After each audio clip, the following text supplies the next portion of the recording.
pointed effort to pull me aside and say, well, this is this, you know, and tell me little things that you really wouldn't know about the offense.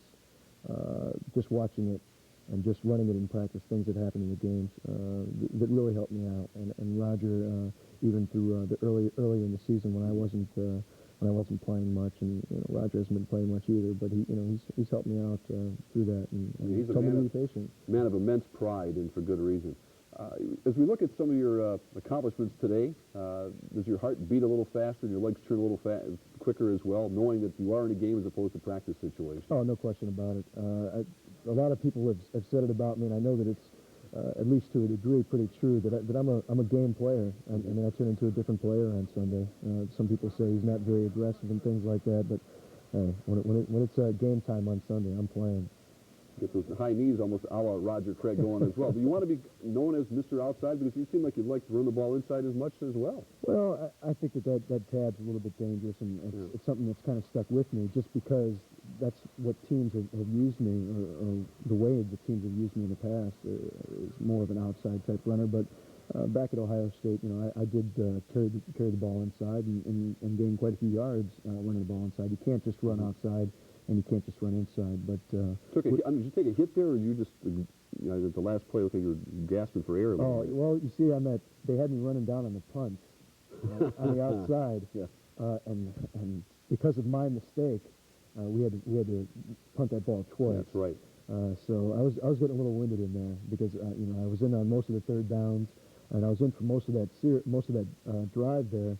And then we ended up punting the ball twice, and then I went in there and had a couple long runs, and that about did me in. I'm not running quarter miles anymore for a living, so yeah, I got to get my conditioning back a little bit. Well, it's obvious the Vikings are counting on their offense to get better and better as time goes on here. They're amazing if you look at some of the stats that they are 3-2. The frustration on the Vikings was clear on the field, and sometimes even on the sidelines today. They were just 2 of 13 in third down conversions. And now, after 5 games, the Vikings have scored just 66 points, only 5 touchdowns. As I mentioned, that's the same number Omar Douglas of the Gophers scored last night. But you have to keep repeating, they are still 3-2. And Robert, you got an opportunity now. Monday Night Football, a week from Monday, playing the Bears in Chicago. You already beat Chicago, and you put your 9-game winning streak on the line against a Central Division team. And you know the Bears will be loaded up for Jim McMahon and company. Were you a fan of Monday Night Football? Do you realize what the significance of this game means beyond the obvious significance of playing the Bears in Chicago? Yeah, it's something that everybody watches. You're a young kid and you see Monday Night Football, and you're staying up later than you're supposed to. Not getting your schoolwork done. Well, maybe you got your schoolwork done before, maybe you didn't, but you had to watch Monday Night Football. I mean, it's what everybody dreams about. You know, apart from being in the league, playing on Monday Night Football is just about the greatest thing that somebody can experience, and I can't wait to get out there. And like you said before, it's not just because it's Monday Night Football, because it's the Bears, and it's a chance for us to take another step towards the Central Division title. Should the fans have reason to be optimistic about where this Viking offense can still go? Yeah, I think so, and I think that what we're seeing is just breakdowns at very inopportune times. I think that we're improving each week, and that's the most important thing right now. And apart from 3-2, of course. I mean, that's pretty important too, and undefeated record in the division. And people will complain about this and complain about that, but hey, we're making improvements, and I think that we'll continue to make more improvements as the season goes on. Well, what do his teammates and coach and opponents think of Robert Smith? We got a sample starting with Viking running back Barry Word on sharing the workload. I had the same situation in Kansas City where you had Todd McNair who would come in on third downs in the situation, and just a different, pace would throw the defense off sometimes, and I have no problem with that as long as we get the running game going. Robert showed the speed on the carpet. I think he and Cadre both are going to be ready to do well for us here, and then Barry ran well in the second half. So, I mean, Robert looked good. I mean, I think he's a guy we're going to use more and find a better role for him. Robert Smith's going to be a good player, very fast and quick, catches the ball well at the backfield. I think he's going to be a good player in the future. Well, I'm sure you're going to be tested by some of these guys who are saying nice things about you today. Are you getting a lot of John out there yet?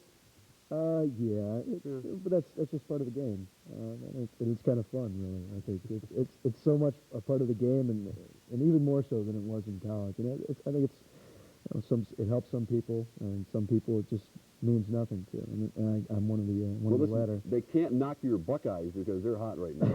No question about it. Can't talk about Ohio State. But little comments. You should have stayed in school. Things like that, and just take your self back to school, shall we say? But yeah, I'm sure that's exactly the way they put it too. That's exactly the way they put it, of course.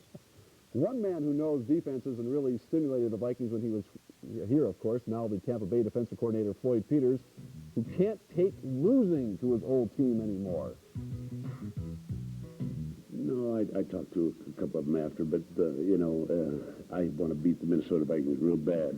Even though I still have a lot of friends and still love the area up here, I want to beat the Minnesota Vikings so bad I can taste it. So when you come down to Tampa, there'll be no friendship until after the game.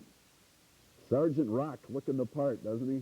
He looks mean, and he's waiting for the Vikings down in Tampa Bay. Robert, thanks much for staying up with us.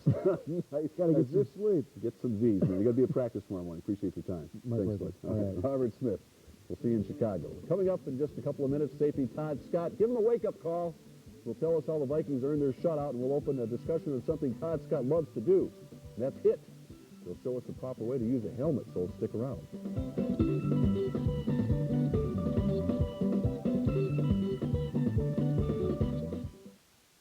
Winter belongs to those who don't wait. So get to your Greater Twin Cities Polaris dealer fast to get the best deal of the year. Take delivery from dealer stock of a new Polaris by October 31st and get $200 worth of Polaris winter wear and accessories free. Hurry, don't wait. This offer is good only through October 31st at participating Greater Twin Cities Polaris snowmobile dealers.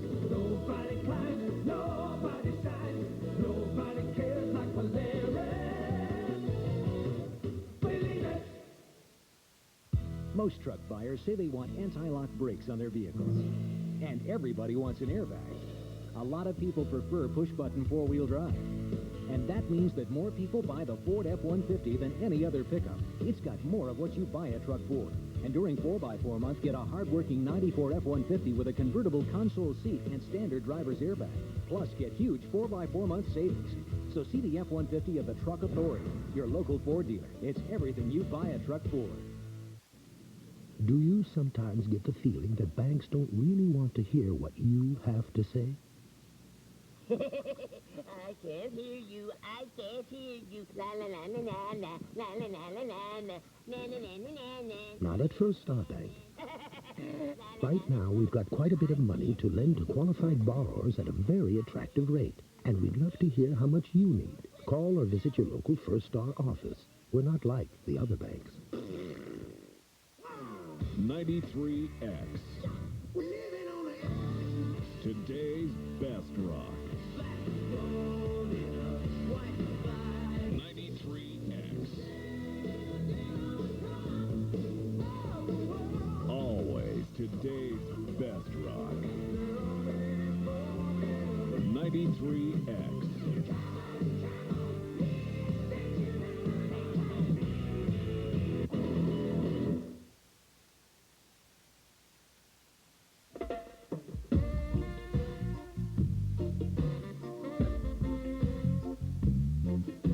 And welcome back, and welcome to Todd Scott, who did it again, the Muhammad Ali of the Vikings. Every time he's on this show, he comes up with an interception, but you waited until the last minute today. Flair for the dramatic this afternoon.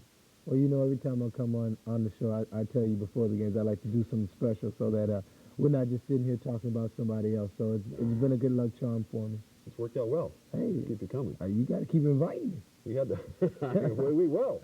You threw the shutout today. Did it feel like you played that well, offensively or defensively? Well, defensively, we really needed a game to solidify all of the good things that have been said about us for ourselves. This one wasn't for the fans or anyone. This one was for the defense. I think we really just wanted to go out there and pitch the shutout because in this league, shutouts are hard to come by.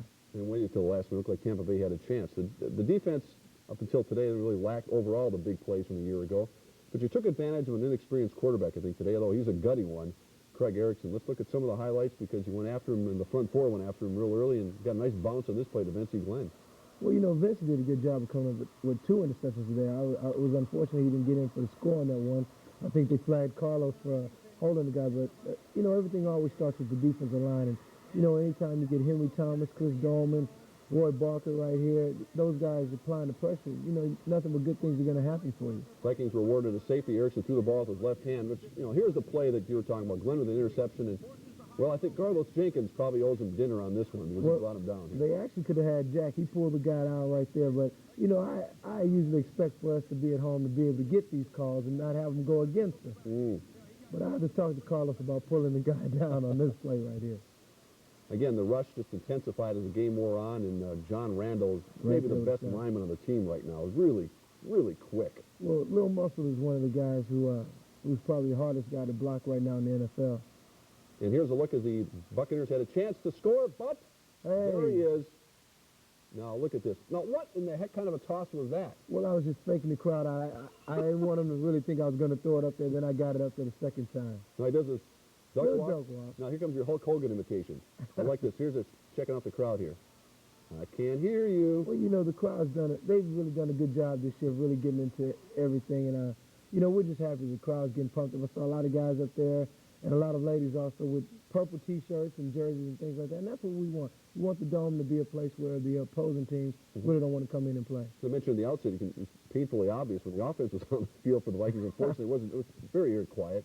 The defense comes on, and they really do get riled up. You give them something to cheer about. Well, see, the good thing about that, when the offense is on the field, you actually want it to be quiet so we can get the plays out. When the defense comes on, it usually means the opposing team's offense is on there, and you want to make as much noise as possible. The Viking defense rarely gave Tampa Bay room to move. It starts, certainly, as you mentioned, with the ability to stop the run, and the Vikings did that with gusto today. The Bucs rushed 21 times for just 59 yards. 1 week ago, the Vikings stopped Ricky Watters and the 49er running game. It's an important trend as they go into Chicago 2 weeks from tomorrow night. Is that the basic philosophy as you look into this? Well, I think anytime you're going to be successful, the first thing you have to do is stop the run. And that starts with playing well up front. Linebackers, defensive linemen, you know, and safeties making tackles. And we've had a large number of success with that this year. At what price, as we move into a different topic, and one that's close to you, Todd, does the National Football League want and allow violence? Now, I'm going to show you a couple things that have been going on here. First of all, I got a cover story this week's Sports Illustrated, which documents Phoenix's Chuck Cecil's run-ins with the fines and for his violent hits, spearing the league calls it. But isn't the league capitalizing on that very same violence, selling videotapes of the NFL's greatest hits? It's a hot topic among fans and players alike. Well, you know, I just feel that some of the things the NFL is doing right now is really a double standard. You know, just like with the greatest hits video, how can you have a greatest hits video to fine a guy $30,000 for hitting? You know, and I didn't think the hits, although Chuck has had some questionable hits, I don't think the two hits that they fined him the money for were really that bad. Well, let's take a look at what we're talking about here, Todd, as we feature what's happening in the National Football League.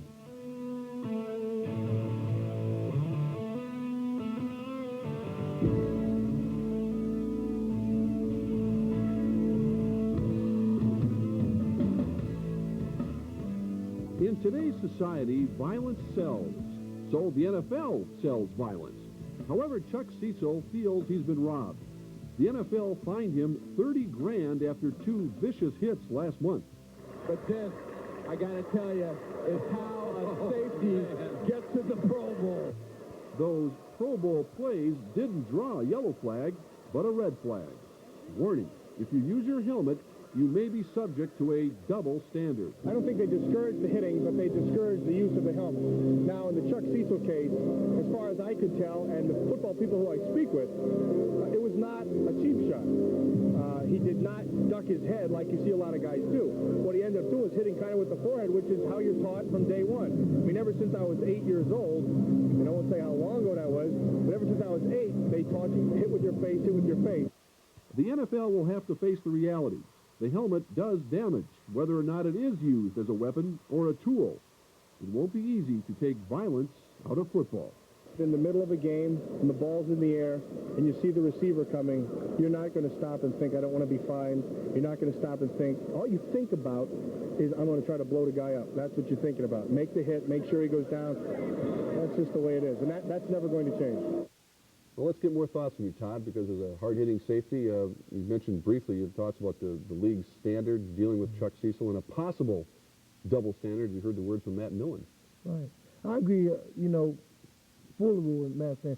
You know, normally in the NFL, they'll call you for spearing if you're hitting with the top of your helmet. But I think if you look at at the 2 hits that Chuck had, both of those hits were done with the front of the helmet, and that's not illegal. And to fine somebody $30,000, I think the league is really just overstepping their boundaries. Most people say, well, here's a guy who makes $1.7, $1.6 million, and I don't really like to talk about money. And they say, well, he shouldn't mind paying $30,000.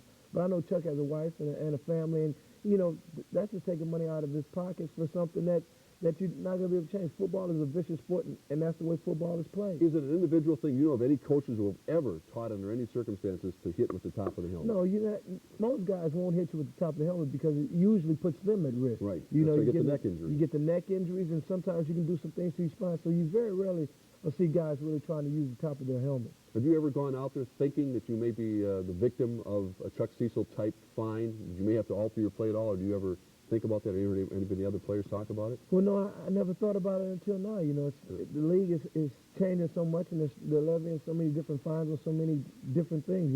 I know I'm going to get fined for throwing the ball up to the fans. What do they fine you for that? Probably like $1,500. $1,500? Sure do. Is it still worth it to you? Well, I hope it was a very enjoyable gift to somebody. Well, defensive coordinator Tony Dungy and his Chargers certainly must be proud. They earned their first shutout since 1991 against Phoenix, and here's how some saw D-Day today. Defensive line did real good today, going and putting pressure on the quarterback, and the receivers, the defensive backs did a good job covering the receivers, which led to turnovers later in the game. Most of interceptions come from tipping and overthrows, and I was just running to the ball and just boom, it popped up, and I was like, whoa, candy, and I'll take it. They kind of took us out of our game plan a little bit early, and it just, it's a matter of making plays. Sometimes you have to throw the ball a little sooner than you want to, and that's part of the game. But when the opportunity comes and you do get the time, and which I did today, there was not, that really wasn't a factor to me, but just have to make plays. The Viking defense has got a new flavor to it. They're playing a real good football, and they're playing an upbeat. Well, we did for a number of years there. Floyd Peters with some nice words for the Viking defense, and I don't have to tell you, you're going to have to turn it up, but the bright lights will be on you next week from Monday night in Chicago. Does that usually bring out the best in this defense and Todd Scott? Oh, yeah. I look forward to playing on Monday Night Football. I give a call to my mom and let her know to watch, because those are big games, especially when it's down in Chicago. It's such a bitter rivalry, and with the division being the way that it is, with all the games being so close, this is going to be a big game for us, and we're going to be pumped up for that one. Todd, thanks much for sticking around with us. Thanks for having me. All right. Well, next time we'll have another big play for you, too. Oh, yeah. All right. Hey, before we go on and get to the news of what's going on with the Central Division, Brad Good just came into our studio here to report that the Wayzata school teachers have reached a tentative agreement to end their strike. The Wayzata school teachers have reached a tentative agreement. The deadline was about midnight, so as of right now, there will be school. Correct, Brad? Tomorrow morning in the Wayzata School District. We wanted to pass that along to you, and of course, stay tuned for further details tomorrow morning on WCCO television and WCCO radio as well. So with another bye week in the NFL's version of stretching out the schedule, the Vikings go into their second and final break, tied for first place in the Central Division. The Lions were off today. The Bears have now won 3 in a row after their big win in Philadelphia. The Packers basically had to hang on to dear life over Denver and Green Bay tonight, and Tampa Bay is left holding down the rear. Speaking of, I'll be right back with Sid in just a minute.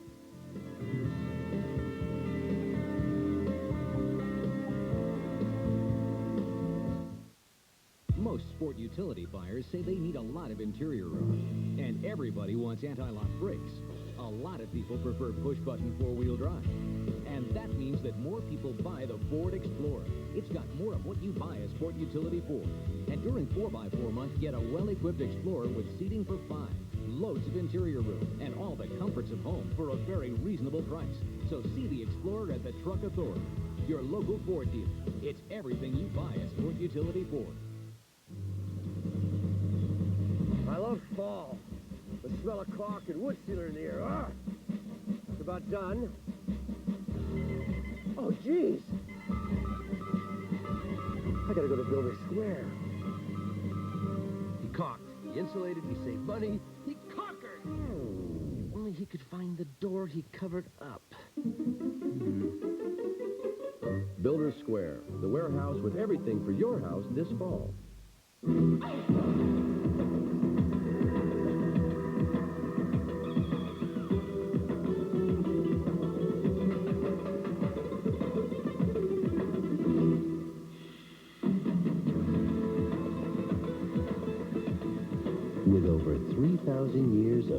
country to explore. You'll appreciate our rest areas. Call today, 1-800-44-MEXICO.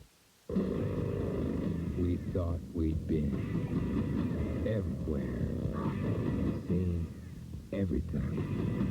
We were wrong. We're back to the bone. We're back to the bone. These guys were weird, and we liked it. Later, they took us to the Tower of Bud. Brother, tomorrow we ride again. Radio free, radio free, radio free,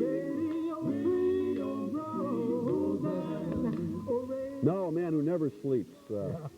Sid Hartman is with us early this morning. And Sid, what a weekend at the Dome. 15-0, but you could just, walking in the Dome today, still feel the touchdowns in the air. What went on with the Gopher-Purdue game, I don't know if there was a tackle ever made in that game last night, but certainly one of the most exciting. Have you ever seen a wilder game in your years of covering? And it's been a long time. Never. I mean, the thing is, the game today was boring compared to last night. I mean, it was like a tennis match, both ways, every way possible. Well, here's Omar Douglas with a night to remember. 8 passes, he caught 5 touchdowns. What a night. Scott Eckers, what a job. Your school, St. Louis Park, what a job you did last night. You looked like Marino or Elway out there last night. Interesting. I'll tell you, people should go to those games because I'll tell you what, win or lose, they entertain. Well, they play at Northwestern next Saturday, and the Wildcats are kind of on the downside right now. If they're starting off actually really well for They've given up 100 points in the last 2 games, the Wildcats. So, let's go to our calls here. Rich, thanks for staying with us this morning. You have a question for us? I guess you don't. Okay, moving right along. I guess you got tired of waiting. Jordan, are you on the line with us? I am. Sid, I'd like to say that the lack of cheering for the Vikings is well justified. I mean, you can't expect cheering. Oh, lack of cheering. You know, unless there's something to cheer about. The Vikings offense is so boring to watch, and... You have a question, Jordan? No, I just have a comment. Okay. And if they want cheering, they have to put points on the board. Jordan, the cheering was pretty good today. If they cheer every week like they cheered today, Mr. Green will be very happy. But I would assume, I mean, what Jordan is saying there, and the fans are feeling it as well, they're getting frustrated with the Vikings' inability to put the ball in the end zone. Sid, you can only hang on for so long without playing the big boys and being able to succeed at that. I mean, I wonder if Green's going to make any changes. Any changes that he could make down the road? Bayless will be the left tackle. I don't think there's any doubt about that. Well, Everett Lindsey will be on the bench for a while. Well, he went on the bench this afternoon. It's a lot to ask for a rookie to be handling that. I think Scott Adams' job is an old danger, too. I think they made a mistake. They had that Darren Smith, didn't they? That kid from Philadelphia. Yeah, Why they did. Let him go? Yeah, well, Vance Johnson's looking pretty good as a wide receiver for Denver. Yeah, he only caught 8 or 9 passes tonight. Joel, you have a question for us? Mr. Sid? Yeah. Is Roger Craig hurt?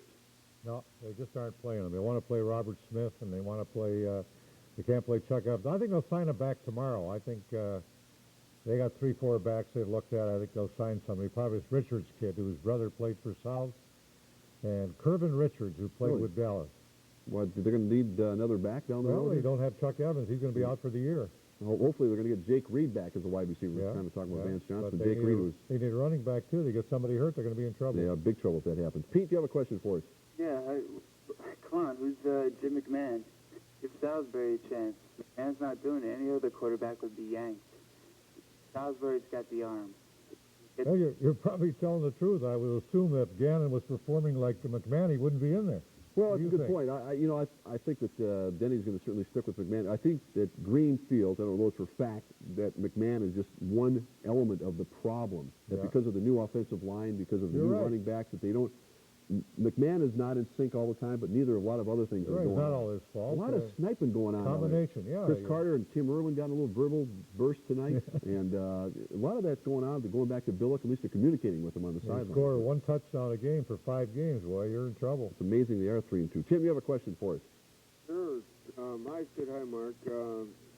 Watching the program, I just realized it. I'll answer my question. But what about the offensive line with Rosen, Loudermilk, Zimmerman, and Habib? That's their problem. They don't have the 3 guys. Well, let's show. I think we have a play that's sort of indicative of what went on with the Vikings today. And they had the 4 cracks at the goal line, and on 3rd down they had what looked like a busted player. They tried to get the ball to Barry Word here, and nothing went right. You can see right there was an it looked like it was a design play, but they got caught short. And this is, again, where, and Barry Ward admitted, you have Randall McDaniel up there, and he's 200-plus pounds, and Barry Ward's 245 pounds, and you're messing around the goal line against Tampa Bay. You know, that is not a good sign. Well, it took them 4 downs to get a touchdown there, and they're in trouble. Listen, you can't lose 3 outstanding linemen like they've lost. Zimmerman and Lauder will be close to Pro Bowl players, and they have the same offensive line. Let's not kid ourselves. Well, the Denver Broncos certainly had some protection on it, but they still lost. They might be the worst road team in the history of pro football. You're right, but we almost pulled it out. I think, like Reggie White asked after the game, if they lost that game in the last minute, I think somebody could committed suicide at Green Bay. Yeah, Packers have been 1-4. Sid, get a few hours of sleep. We'll talk to you bright and early tomorrow morning. Robert Smith on at 8:40 tomorrow morning. That's great. He's a rookie. He has to do those things. We'll see you in the funny pages. The Vikings will have next Sunday off thanks to their second bye of the season. Also, the baseball playoffs will way past their bedtime. Actually, the World Series begins next week, so this is what our rooftop set will look like next Sunday. Turn out the lights. The party's over. Sports Sunday will have the night off. Because of the World Series, our meter's running out, so we'll be right back. Stay with us.